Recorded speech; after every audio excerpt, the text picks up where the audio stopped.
Hi, I'm Angharad Jones with the Urban Craft Center in Santa Monica, California, and I'm here to talk about a homemade candle effect.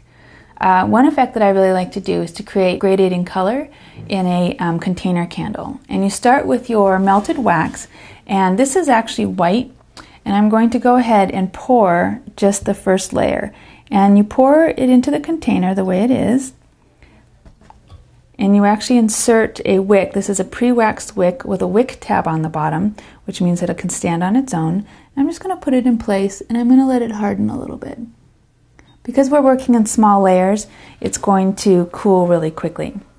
In the meantime, I'm going to add a little piece of crayon color to my wax, and I'm going to let it melt.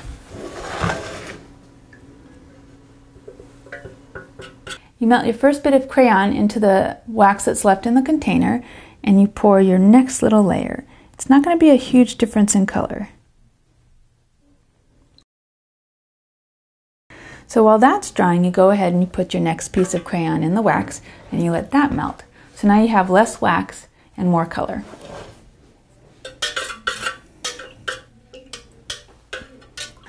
And now that that's dry, I'm going to add the next layer.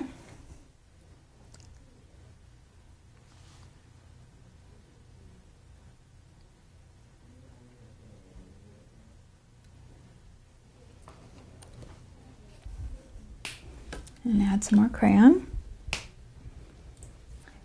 So now that layer has dried, I'm going to add the next one. One's much bluer. Oops.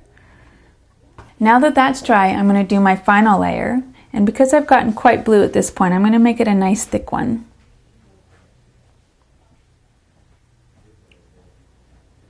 To finish off with a bang. I wasn't really happy with the way that the gradient was going, so I ended up putting a lot more blue about halfway through. So I ended up with a quite deeper blue on the top two layers. So that is, if I'd been a little more systematic and methodical with that, it probably would have ended up being a little more gradual. So I'm Angharad Jones at the Urban Craft Center in Santa Monica, California. Happy crafting!